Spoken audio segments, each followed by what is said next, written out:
तो यारो मार्वल की नई सीरीज मून नाइट का सेकंड एपिसोड आ चुका है हमारे सामने और उस एपिसोड का नाम है समन द सूट, जहां हमें सिर्फ मून नाइट ही नहीं बल्कि मिस्टर नाइट भी देखने को मिलता है। और भाई तुम लोगों को पता ही होगा कि ये सीरीज यानी कि मून नाइट सीरीज बहुत जोरों शोरों से छा रहा है और ये सीरीज लोकी की सीजन 1 सीरीज से थोड़े से मार्जिन से पीछे चल रहा है, पर फिर भी हर जगह इसी के चर्चे हैं और होंगे भी क्यों नहीं। मून नाइट के फर्स्ट एपिसोड में ऑस्कर आइजैक की परफॉर्मेंस को देखकर सबको बहुत मजा आया एंड इंप्रेस भी हो गए। खैर इस एपिसोड के अंदर कुछ कॉमिक्स बुक्स के हिंट भी थे एंड उसी के साथ साथ हमें फिर से क्यूआर कोड देखने को मिलता है और प्लस इस एपिसोड में खॉन्शु एंड एमिट का जस्टिस सिस्टम भी समझ में आया। तो चलो और बिना किसी बकचोदी के इन सब के बारे में डिटेल में बात करते हैं।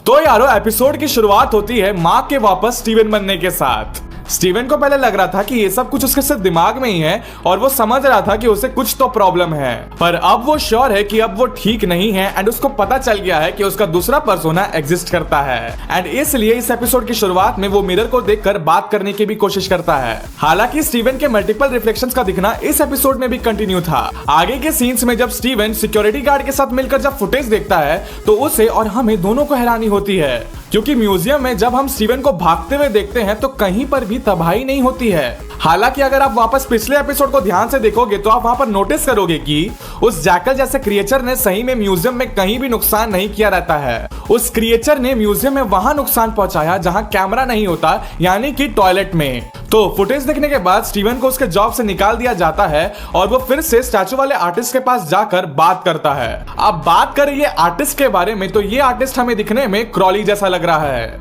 बट नॉट क्रॉली कॉमिक्स में मार्क का दोस्त रहता है जो टाइम टाइम पर उसकी मदद करता था। खैर तो स्टीवन की जॉब जाने के बाद उसके पास टाइम ही टाइम रहता है, इसलिए वो निकल जाता है उस की के बारे में पता लगाने जो उसे उसके अपार्टमेंट में मिला था एपिसोड 1 में। तो ये की जो स्टोरेज यूनिट को बिलोंग करता है उसके बाहर आप एक क्यूआर कोड देख सकते हैं और अगर आप इस कोड को स्कैन करते हो तो इसका लिंक आपको सीधा ले जाएगा marvel.com के पेज पर, जहां आपको werewolf by night issue 33 free में पढ़ने को मिलेगा। इसी तरह का क्यूआर कोड आपको एपिसोड 1 में भी देखने को मिलता है और उसका लिंक आपको सीधा ले जाता है वेयरवुल्फ बाय नाइट इशू 32 पर। और ऐसा शायद हो सकता है कि हमें आगे भी और भी क्यूआर कोड्स देखने को मिलेंगी और हमें और भी फ्री कॉमिक्स पढ़ने को भी मिलेंगी।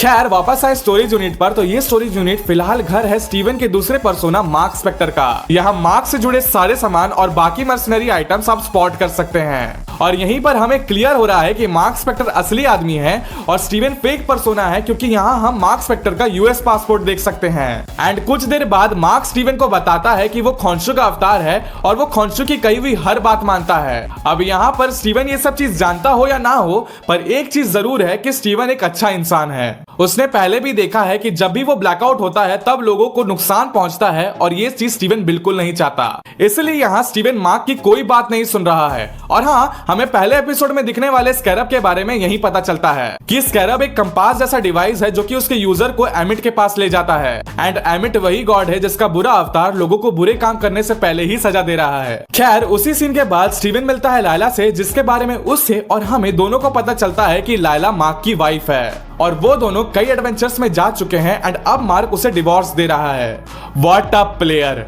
अब अगर कॉमिक्स में देखा जाए तो मार्क का दूसरा पर्सोना शादी कर लेता है मार्लिन से, जहां उन दोनों को एक बेटी भी होती है, पर इसके बारे में मार्क को बहुत लेट पता चलता है। तो वही सेम चीज यहाँ स्टीवन के साथ हो रहा है। और हाँ, इन सभी चीजों के साथ साथ ऐसा लग रहा है कि लायला को मार्क के मेंटल प्रॉब्लम के बारे में बिल्कुल नहीं पता, प्लस वो यहाँ मार्क के फिर से किडनैप होने के बारे में भी बात कर रही है। शायद मार्क स्पेक्टर अपने मर्सनरी मिशंस के लिए फेक आइडेंटिटीज बनाता रहता हो, पर यहीं उसकी किसी मिशंस में उसने इतना ट्रॉमा झेला हो कि उसकी फेक आइडेंटिटी उसकी फेक पर्सनैलिटी बन गई और मार्क डिसोसिएटिव आइडेंटिटी डिसऑर्डर का शिकार हो गया होगा।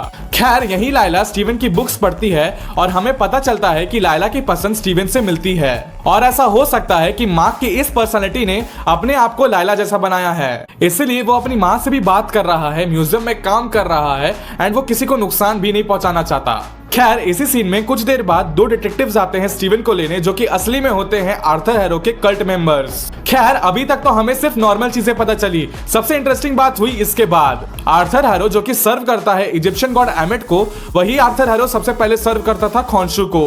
प्लस कुछ सीन्स बाद हमें ये देखने को मिलता है कि खॉन्शु मार्क को धमकी दे रहा है, और धमकी ये दे रहा है कि अगर वो उसका काम नहीं करेगा तो वो लायला को अपना अगला अवतार बना लेगा। एंड यही हमें खॉन्शु एंड एमेट के अलग अलग जस्टिस सिस्टम के बारे में भी पता चलता है। खॉन्शु किसी को पनिश करते हैं तो उसके गलत काम करने के बाद, वहीं एमेट किसी को पनिश करती है उसके गलत काम करने से पहले। तो यहाँ स्टीवन बिल्कुल सही बात बोलता है कि किसी के बुरे काम करने से पहले उसे पनिश करना बिल्कुल सही बात नहीं है।